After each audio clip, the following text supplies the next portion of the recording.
Good morning, everyone. Welcome to the regularly scheduled meeting of the Board of Public Works for today, Wednesday, January 13, 2016, the year of the Los Angeles Ram.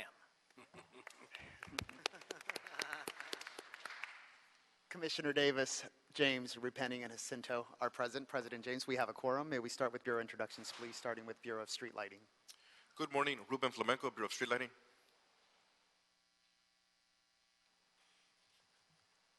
Tim Tyson, Bureau of Street Services. Good morning, Michael Simpson, Bureau of Sanitation. Good morning, Larry Shue, Bureau of Engineering. Good morning, Russ Drizella, Bureau of Contract Administration. Good morning, Ted Jordan, Public Works General Counsel. Fernando Campos, Executive Officer. President James, we did not receive any speaker cards under general public comment nor any of the regular items for today's agenda.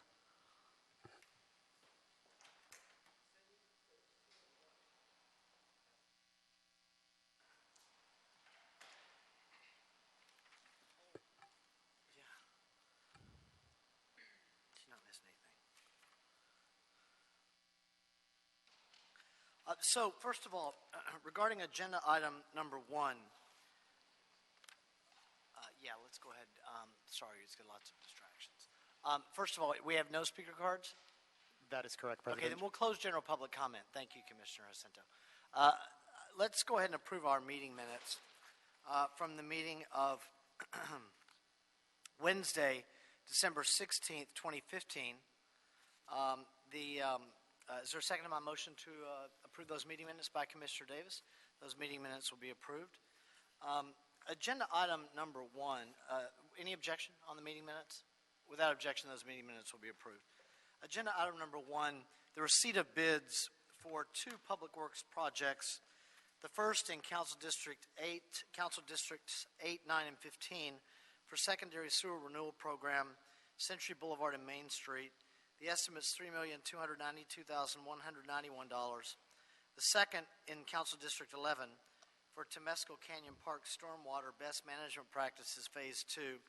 The estimate is $2,467,500. We received, is Ms. McGlinchey here? We received information that the Bavin network crashed over the weekend, which colleagues, precludes the Bureau of Contract Administration from doing some of the business inclusion program confirmation work that's needed for the receipt of these bids. So the Bureau of Contract Administration has asked that we continue the receipt of the bids, the opening of the bids, for 1 week from today, which will be January 20th, 2016. Mr. Executive Officer, I would say during the morning meeting at 10 a.m. That would be my recommendation, yes. And so what that means, colleagues, is we have to do a two-step process.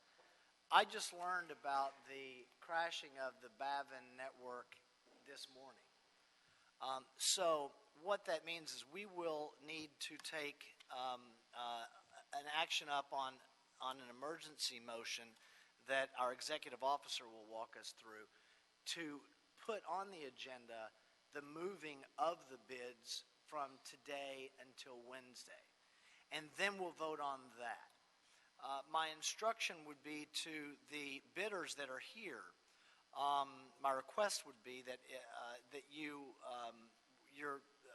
we're not going to open the bids, obviously, if this passes.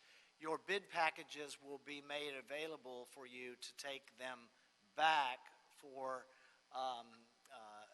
future or for submission when we had the bid receipt a week from today.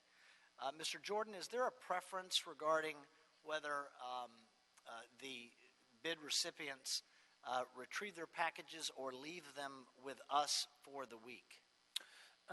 No, so if the board chooses to continue the bid receipt date, it'll be at the bidder's option. There's no preference either way. If they choose to take their bid envelope back, then they will need to resubmit their bid on the bid due date. If they choose to leave the bid here, then the bids will be secured, they will not be opened, and then on bid opening date, it'll be opened at that time. So it's up to the bidders as to what they choose to do. Okay. So let's take action on the first. Would it be a motion from myself that due to this circumstance that arose after the agenda had already been posted, namely our learning this morning of the crashing of the Bavin network, that we put on the agenda the urgent need to consider the continuance of this morning's, the bids that were to be open this morning? That is correct, President. Under Board Rule number 7, the board may determine by majority vote when there is an emergency as previously described by you and defined by the state laws that exist. So long as there's 2/3 vote taken on this item to continue the item. Okay, so our first vote will be to put on the agenda the continuance of the item. All those opposed? Without any opposed, then that will pass unanimously. Do we have a forthwith issue that we need to deal with on this? No. Okay. So on the agenda item, now, colleagues, is the continuance of agenda item number 1 from today until a week from today, which will be January 20th, 2016 at 10 a.m. So that's my motion. Is there a second? Second by Commissioners Rodriguez and Davis. And by the way, my initial motion was seconded by Commissioner Rodriguez as well. Any objection to the continuance to January 20th? Without objection, that will be the order. Any problem sending this forthwith? We'll send it back forthwith. So, Mr. Campos, have we done what you need procedurally done to deal with this issue regarding the Bavin system? You have definitely met the emergency motion requirements for item number 1. The item has been continued to Wednesday, January 20th. For the record, I'd like to go through the process to continue item 1-2 under item number 1, which is for the Temescal Canyon Park Stormwater Best Management Practices Phase 2 project as well. So you have fully satisfied part 1 of I'm number sorry, 1. I thought I was doing both but of them. I would like to make it very clear for the record that should take another vote to Okay. continue item 1-2 for the Temescal Canyon Park Stormwater Best Management Practices Phase 2. Okay, got it. So we need the two-motion process? Correct. Okay, so I'll make the motion that we put on the agenda the second portion of agenda item number 1, seconded by Commissioner Rodriguez. Any objection? Without objection, that will be placed on the agenda.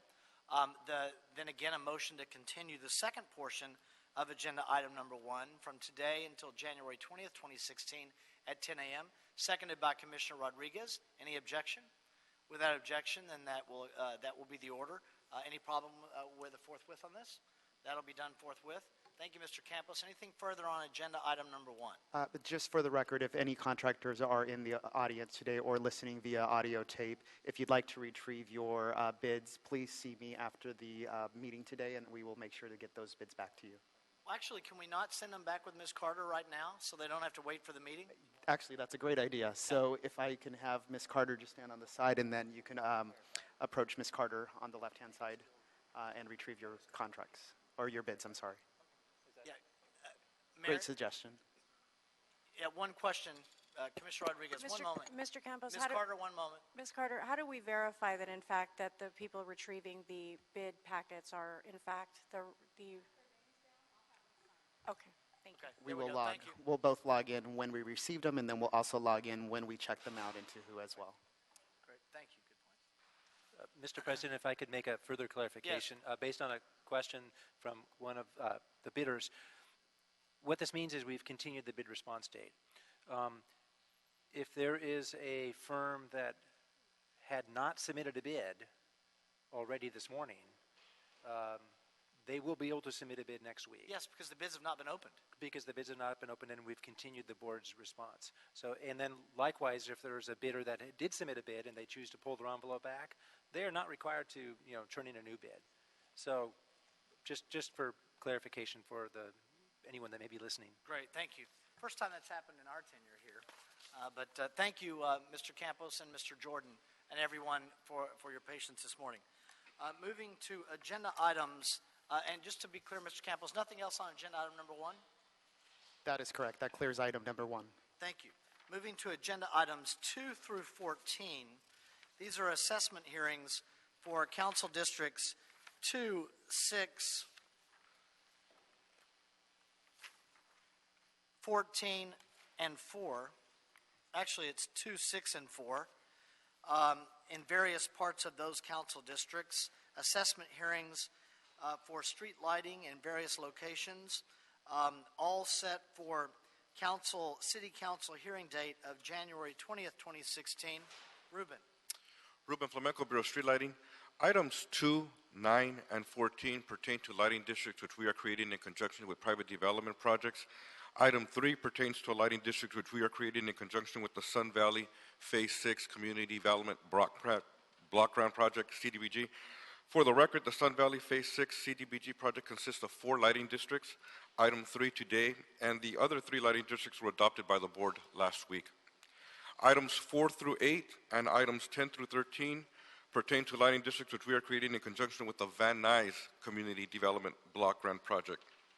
Ballots for items 2 to 14 were mailed on December 2nd, 2015. Ballots must be received by the City Clerk's office by next Wednesday, January 20th. We have not received any objections to date on items 2 to 14. We are requesting for the board to adopt and forward items 2 to 14 forthwith to City Council. Any questions on, and Ruben, I'm sorry, just with all the activity this morning, were there any objections on anything 2 through 14? I know you. No objections to date. Okay.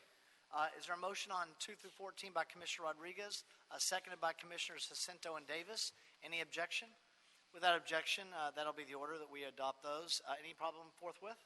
We'll send 2 through 14 forthwith. Number 15.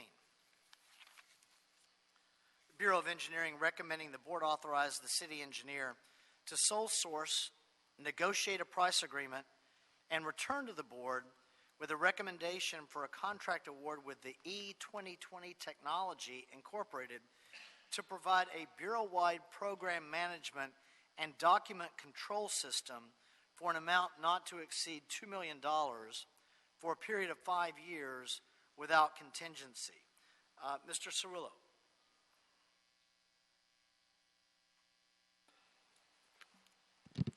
Good morning, Mike Cirillo with the Bureau of Engineering.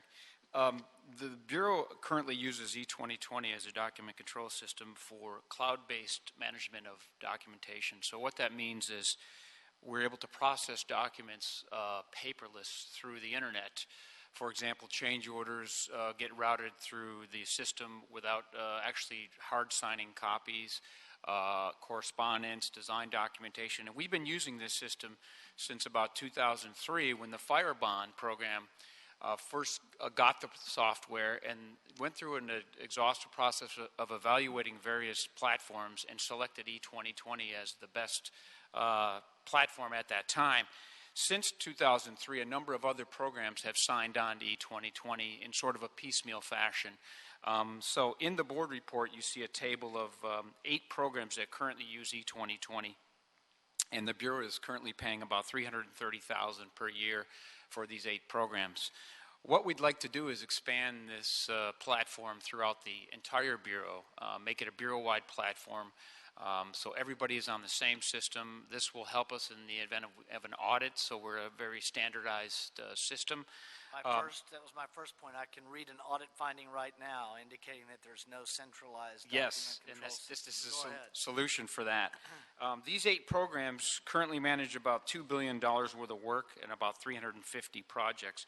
By expanding to the rest of the Bureau, we will encompass about $4 billion of work and about 673 active projects. And the cost delta is quite minor. We're paying $332,000. We would be paying about $400,000 a year to encompass the entire Bureau. Again, we've been using E2020 for 10 years. One of the attractions to the system was that it's an unlimited user, unlimited license fee system. Some of the other systems we investigated require a per project fee or a per license fee basis. This one does not have that. They've been very responsive. They're a small firm, so they've been very responsive to our needs. The system is very customizable, so if we need to create special forms or procedures, you know, they program it from the ground up based on our needs. They also are releasing a mobile tablet version because we envision eventually bringing our engineers into the modern era with tablets, and we want to be able to process documentations via tablet. There are no subcontracting opportunities on this project. However, E2020 is an MBE enterprise, so I think it's a testament to the success of them building a business and becoming successful. So the request is to basically sole source them. We will enter into negotiations, and if we're successful in negotiating a contract with them, we'll return to the board for a request for award. Any questions? Is there a plan, Mike, during this period of time, this 5 years I think we're talking about, Yes. to prepare an RFP to go out after the 5-year period, or is there a renewal period? No, it's a 5-year contract, and then we'd have to come back to board and request another 5-year contract if we wanted to go beyond that. But what we envision doing is exactly what you just said. As we approach the 5-year period, we will. The market changes very fast, as you know. New systems come up all the time. So we will do about year 3 or 3.5. We'll start to look into the market again to see what's out there, and do another assessment or RFP if necessary to evaluate alternate systems. I would just only mention that maybe you start that at the 2-year out instead of the 18-month, just because if you do want to do an RFP, sometimes they take longer than we expect. Commissioner Repenning. Just a quick question. I assume that the use of the system results in various efficiencies related to staff time. I'm wondering if we're also saving paper, or will there be an increase in saving paper as you indicated, moving more to tablets, et cetera? Yes. I mean, I don't have numbers, of course, to quantify what those savings are, but I can tell you for sure that by processing documents electronically and routing them electronically, you don't need to make copies. You don't need to file anything in the hard file. Everything is stored on the server. It's all backed up. We get backup copies every quarter to make sure that in event of a server crash, we have the backups. Yeah, so there is a savings there. I don't have the numbers, but for sure, with email notifications and electronic signatures, you don't need to make any copies. Virtually, we don't make any copies in our office at all for this type of work. Commissioner Rodriguez. My questions were answered in briefing, and I recognize that this is a very efficient way of tracking a lot of very high-profile projects. And in fact, when you think about how, just as it relates to the fire bond, for example, our ability to help drive efficiencies from systems like this in order to produce additional fire facilities that weren't originally anticipated as a part of the bond, I think it just demonstrates its increased value. And for the volume and the amount of dollars that it manages in terms of our projects, it's part of an efficient way of doing business here in the city. So. Thank you, Commissioner Cinto. Thank you, Mike. Thanks for your report. I think for an additional $80,000, which is a relatively small amount, to be able to double the amount of projects that we're. Yeah, and then on a percentage basis, you're 0.01% of the program size, which is a minute amount of money to spend to manage a program of that size. That's a good value. Yeah. Thank you. Is there a motion on number 15? By Commissioner Rodriguez, seconded by Commissioner Davis. Any objection? With that objection, we'll adopt agenda item number 15. Any problem sending it forthwith? We'll send it forthwith. Thank you, Mr. Cirillo. Number 16, Bureau of Engineering for Council District 14, recommending the board authorize the city engineer to issue a revision of a task for solicitation number 14-070 to Pinnacle Environmental Technologies, increasing the budget authority from $55,733.60 to $150,000 to provide continued investigation and abandonment services of unused underground fuel storage tanks at Los Angeles City Hall. Mr. Mulhern. Good morning. Mike Mulhern with the Geotechnical Services Group. 3 tanks were installed as part of the City Hall underground tank expansion during the seismic retrofit in about the year 2000. However, when they filled these, they found out that the fill ports were a little too high for the remote fills in the street. And then they also found out that there were changes in the state regulations as far as pumping gasoline across the sidewalk. So a couple of years was spent trying to get a variance and change things. Eventually, council decided to either remove or abandon the tanks, and I was given the assignment mid last year. The tanks were very deep and very interconnected, and strange plumbing. I think the technical term is Ruby Goldberg something or other. So we decided, rather than remove the tanks and dig a big pit outside and possibly undermine City Hall, we decided to apply for abandonment in place. That requires that we get a permit from the fire department. They required two things initially: a tank integrity test to prove that they haven't leaked, and also a structural engineering report saying that they would threaten both City Hall foundation and possibly even the street and so on with these large excavations. We successfully did that initially with Pinnacle. At that time, according to the fire department, there were some changes, so we had to go back out and do soil sampling as well. The integrity testing was supposed to ameliorate that, but we had to do the soil sampling with soil borings, carefully trying not to hit any utilities or the jacaranda trees out there. We did that successfully, did not find any contamination, but that kicked us over the $100,000 mark. So now we're back requesting funds to do the physical abandonment, where we will pump cement slurry into the old tanks, remove both the remote fill in the sidewalk next to Temple and the fill ports up at the tanks, cap those off, remove the fiberglass appurtenances and also those vents you see sticking out of the ground. And then also we'll remove the dispensers that are inside City Hall in the garage. And that will hopefully get us case closure and put to bed this issue. Hey, thank you. Any questions on agenda item number 16? I don't have any questions. I'll make a motion that we adopt agenda item 16. Is there a second by Commissioner Rodriguez? Any objection? With that objection, we'll adopt agenda item 16. Any problem sending it forthwith? We'll send number 16 forthwith. Thank you, sir. Thank I you. see, Mr. Mulhern, that you're here on number 17, Bureau of Engineering for Council District 11, recommending that the board authorize the city engineer to issue a revision of a task for solicitation number 00-121 to URS Incorporated, increasing the budget authority from $255,000 to $310,000 to provide continued soil remediation and related services for the Venice Street Maintenance Yard. So go ahead, sir. Yes, this site you've seen before, where every year we come because we're given an annual allotment from CAO to do soil monitoring and or remediation. We've been doing it for a number of years, bioventing the soil at this site. We believe we're ready now for confirmation sampling. So we applied to the regional board and they've accepted our work plan.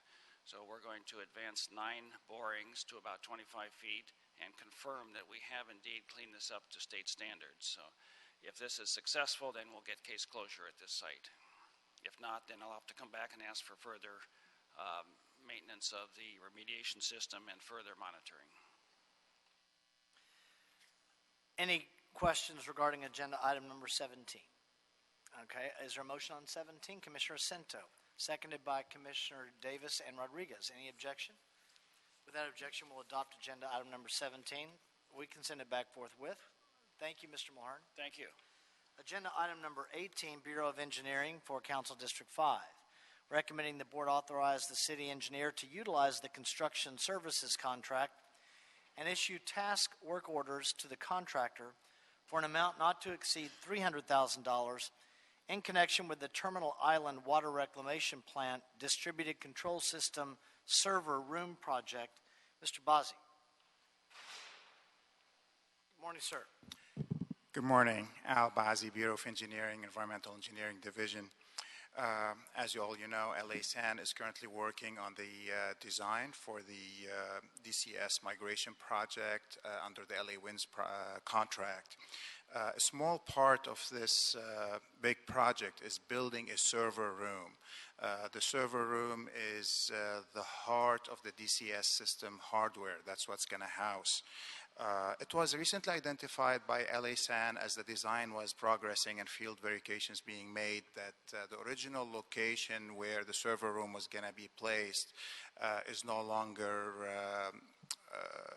adequate to house the required hardware. So LA San requested Bureau of Engineering, EED, to proceed with the design and construction of a server room at another location that can house the required equipment. The completion of the server room is very, very critical to be completed within the next 2 months. The reason is there's several projects at TI under construction right now, including the Terminal Island Water Reclamation Plant, AWPF $50 million project, which is scheduled for completion by the end of the year.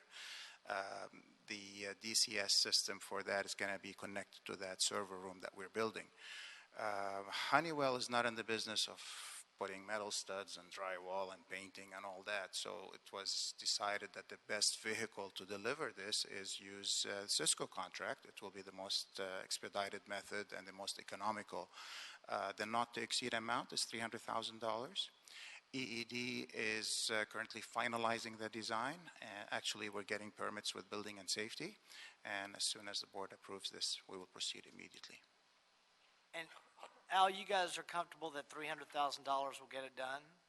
I do have some contingency built in there, Commissioner. We are confident we can do it. Any further questions on number 18? Commissioner Santos made a motion along with Commissioner Repenning to adopt agenda item number 18. Actually, Commissioner Santos made the motion. Commissioner Repenning seconded it. Any objection? Without objection, we'll adopt agenda item number 18. Any problem sending it back forthwith? We'll send number 18 forthwith. Thank you, sir. Thank you. Agenda item number 19. Specifications have been submitted for the board adoption and authorization to advertise for the invitation of bids for the Van Nuys Police Station Elevator Addition at 6240 North Sylmar Avenue in Van Nuys. The estimate is $559,800. The bid receipt date will be February 10th, 2016. Is there a second to my motion that we adopt agenda item number 19 forthwith? Commissioner Davis. Any objection? Without objection, we will do so. Mr. Campos, have we cleared the desk? Yes, you have. All right, thank you. We are adjourned with the exception of the Bureau Heads meeting that takes place at 11 o'clock in our conference room. Thank you, everyone.